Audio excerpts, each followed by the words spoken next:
Hadirin hadirat yang dirahmati sekalian. Di kesempatan ini juga saya ingin mengingatkan kepada setiap keluarga, termasuklah keluarga saya, di negeri Pahang ini perlulah hidup dengan penuh kasih sayang, hormat menghormati, bertolak ansur dan sifat-sifat yang baik. Yang lain kerana keluarga adalah asas dalam pembentukan jiwa manusia yang sejahtera.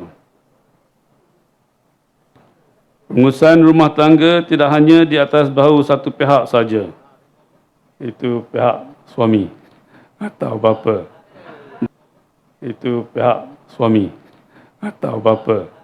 Bahkan ia perlu digandingkan bagi sama-sama memikul bebanan cabaran sepanjang mengemudi bahtera rumah tangga. Badai dan onak dalam perjalanan adalah perkara biasa dalam rumah tangga, seperti kata pepatah, sedangkan lidah lagikan tergigit.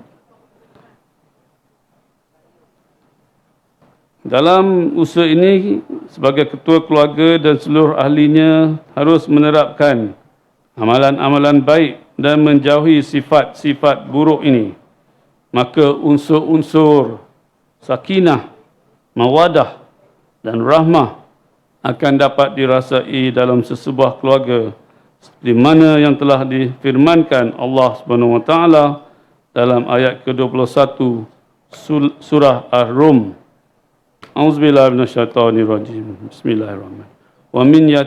Wa min ayatihi an khalaqa lakum min anfusikum azwajan litaskunu ilaiha wa ja'al bainakum mawadatan wa rahmata inna fi zalika la ya'atin liqaumin yatafakkarun.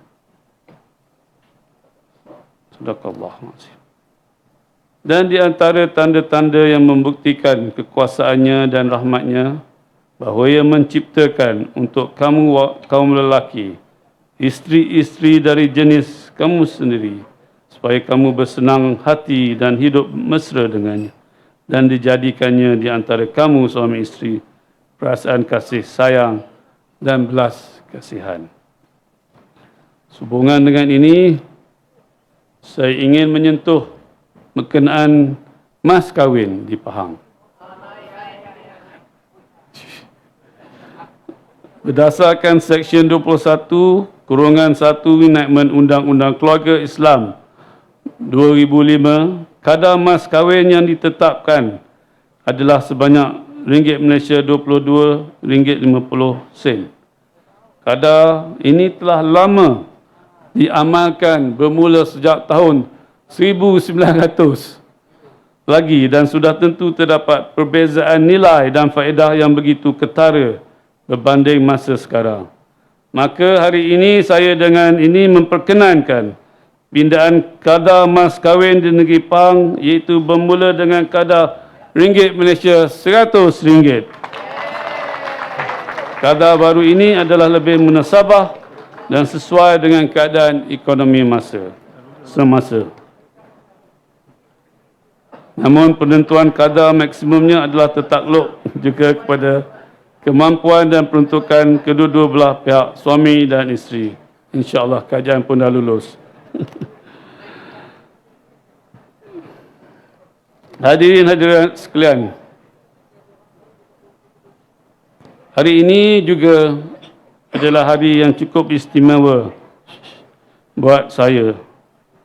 Bersempena dengan majlis nuzul Al-Quran pada malam ini, sukacita saya memaklumkan bahawa pihak Kementerian Dalam Negeri telah menyiapkan dan menerbitkan Mashaf Al-Quran yang istimewa buat saya, iaitu Mashaf Al-Quran Al-Sultan Abdullah. Bersempena permintaan saya sebagai Yang di-Pertuan Agong yang ke-16 tempoh hari. Istimewanya Mashaf ini adalah kerana ianya mengandungi 72 penandaan bacaan Hamzah Wasal dan Nun Wikuyah yang tiada Mashaf lain sebagai panduan kepada pembacanya. Kalau nak tahu di mana semua 72 tanda Hamzah wasal dan Nun wikoyah, kena baca Al-Quran ni, insya-Allah. Dan yang lebih istimewa, tuan-tuan dan puan-puan, ialah ini adalah merupakan cetusan idea paduka adinda saya Tengku Ampuan Pahang. Dan masyhaf ini menempati penulisan Al-Quran cetakan Madinah Al-Munawwarah Mujamma Malik Fahad yang terkini serta mempunyai penandaan wakaf ibtidak dan tajwid berwarna terlengkap. Masyhaf ini telah melalui semakan pakar Al-Quran atau Lajnan Tashhih Al-Quran Kementerian Dalam Negeri agar sifar kesalahan serta telah diperakui oleh Lembaga Pengawalan dan Pelesenan Percetakan Al-Quran yang sama-sama hadir di sini pengurusi, iaitu wakil dari KDN dan juga pihak Lembaga Pengawalan dan Pelesenan Percetakan Al-Quran, Tuan Nik Yusami Yusof, Setiausaha Bahagian Penguatkuasa dan Kawalan KDN, dan Tuan Haji Muhammad Farid bin Sharif, Penolong Setiausaha Bahagian Penguatkuasaan dan Kawalan KDN. Terima kasih, Haji. Kesempatan di sini saya ingin mengucapkan terima kasih kepada pihak kerajaan Malaysia, khususnya kepada Kementerian Dalam Negeri, dan tidak dilupakan juga paduka adinda saya Tengku Ampuan Pahang di atas penerbitan masyhaf ini. Semoga dengan penerbitan masyhaf ini akan menjadi amal jariah buat kita bersama, insya-Allah. Jadi dengan lafaz Bismillahirrahmanirrahim, saya dengan sukacitanya melancarkan masyhaf Al-Quran Al-Sultan Abdullah bersama dengan merasmikan masjid baru Perumahan Al-Uqaqah ini dengan nama Masjid Al-Hidayah Perumahan Al-Uqaqah Kuantan. Sekian. Wabillahi taufiq wal hidayah. Wassalamualaikum warahmatullahi wabarakatuh.